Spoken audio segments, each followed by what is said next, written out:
어째 공부는 잘 하고 있습니까? 이정민입니다.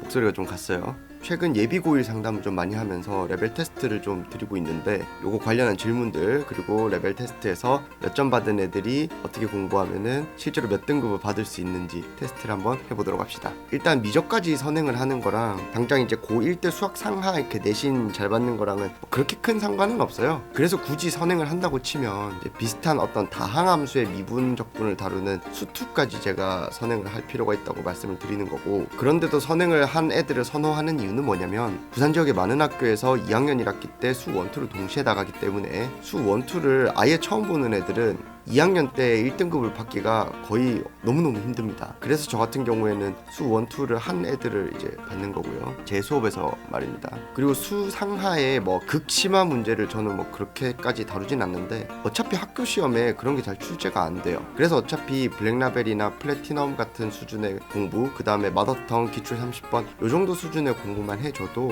어지간한 자사고 레벨까지도 1, 2등급을 받는데 충분한 수준이라고 생각을 하는 겁니다. 그런데 생각해보면 블랙라벨이랑 마더텅 2, 3회독 요 정도 공부한 애들이 일반고 1등급 인원보다도 많고 자사고 1, 2등급 인원보다도 많잖아요. 그럼 이제 어떻게 공부를 해야 된다는 걸까요? 그래서 제가 레벨 테스트를 준비를 한 겁니다. 자, 레벨 테스트는 요 링크 따라가서 받아주시면 되고요. 실제로 학생들한테 이 시험지를 그대로 주시고 풀라고 하면 됩니다. 이상해 보이는 것들도 있을 거고 여러 가지 요소들이 있겠지만은 제가 각 번호별로 이렇게 설명을 해드리겠습니다. 일단 아까 말씀드렸듯이 문제는 전반적으로 좀 어렵죠. 완전 극심한은 없지만은 그래도 블랙라벨 수준 정도의 심한 문제는 있습니다. 그리고 학생이 느꼈겠지만 실제로 풀었을 때 생각했던 거랑 매기고 나서 점수를 봤을 때랑 비교해보면 왜 이렇게까지 많이 틀렸지? 라고 생각을 할 거예요.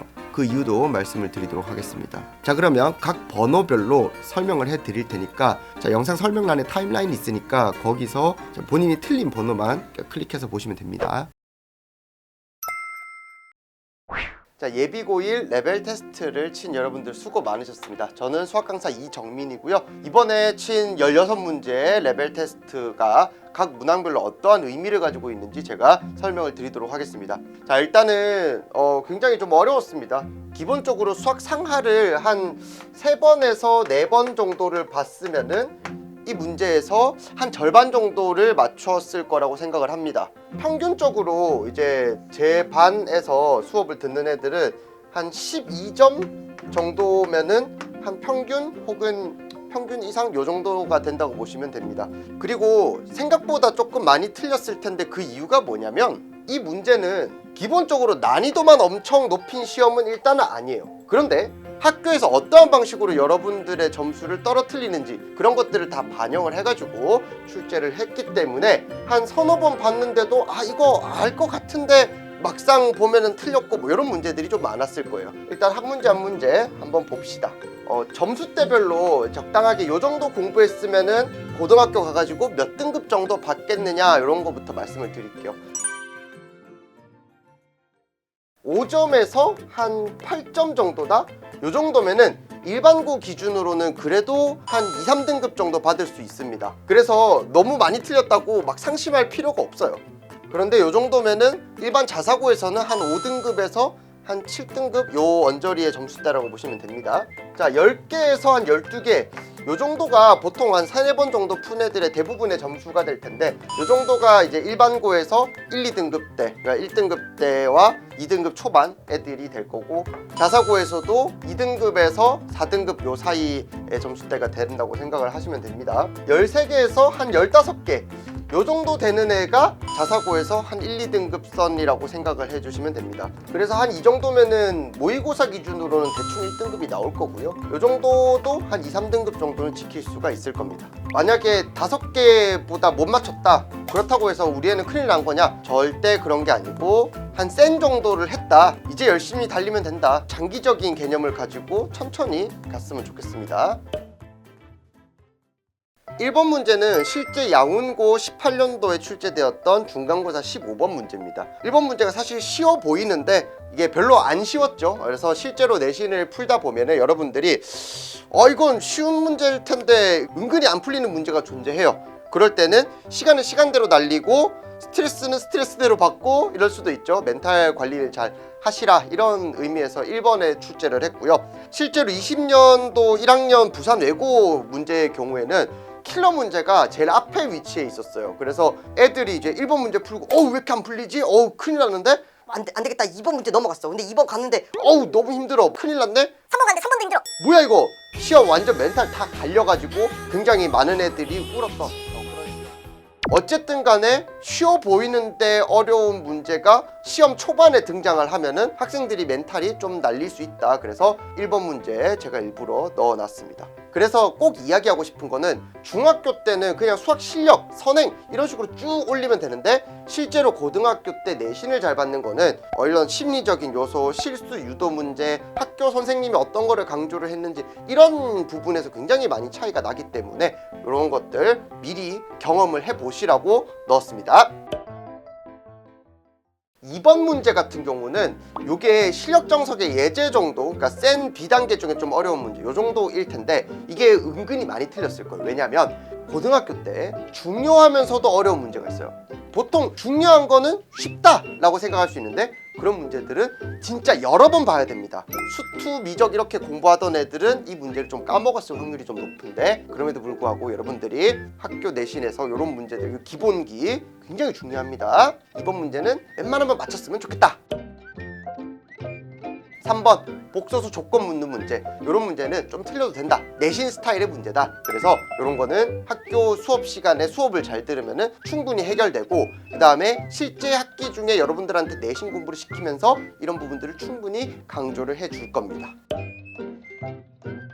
4번 이거는 기출 킬러 문제죠. 2차 방정식 문제인데 실제로 아이디어들을 보면은 중학교 도형 문제에 더 가깝습니다. 그럼 시험 범위는 2차 방정식인데 실제로 묻는 거는 중학교 도형이야. 아니 그러면 공부를 어떻게 하란 말입니까? 그래서 이런 문제들은 어떻게 되냐면 학교 선생님들이 모의고사 기출문제에서 보통 따옵니다. 요 문제는 마라톤, 자이스토리, 올림포스 기출문제집들을 통해서 반복해서 여러분들이 거의 체득이 되어야 하는 거예요. 학교 내신 실전에서 이 문제를 이 문제 어렵게 생겼는데 한번 풀어볼까? 이렇게 하시면 안 된다는 겁니다. 이거는 실력으로 푸는 게 아니라 이 문제는 원래 이렇게 푸는 거야 라는 감을 가지고 여러분들이 풀어주셔야 돼요. 중학교 때랑 굉장히 다르죠. 만약에 4번이랑 7번을 둘 다 실력으로 맞췄다? 그러면은 매우 잘한 겁니다. 자부심을 가지셔도 돼요. 5번 문제, 루트 음수인 경우에는 마이너스가 앞에 나오죠. 실수 유도 문제입니다. 이런 문제는 학교 내신이 쉬운 고등학교에서도 내요. 그렇기 때문에 실수 유도 문제는 따로 정리를 해 주셔야 됩니다. 반드시 해 주셔야 돼요. 이런 문제 지금 틀리는 거 아무 상관없습니다. 걱정하지 마세요. 7번 문제는 블랙라벨이 있는 문제였는데 틀리는 게 정상이에요. 그런데 이 문제 같은 경우에는 여러분들이 경우를 이렇게 띡띡띡띡 이렇게 나눠가지고 잘 풀었으면 굉장히 좋은 겁니다. 그래서 이 문제는 틀려도 상관없는데 실제로 맞추고 틀리고도 중요하지만 대부분이 틀렸을 거기 때문에 풀이를 잘 봐야 됩니다. 풀이가 굉장히 이렇게 많은 시도들, 그러니까 경우를 잘 나눠가지고 훈련이 잘 되어 있는 애들은 모의고사를 잘 볼 확률이 높습니다. 모의고사 킬러 문제로 갈수록 이렇게 경우 나누는 능력치가 굉장히 중요하기 때문에 그렇습니다.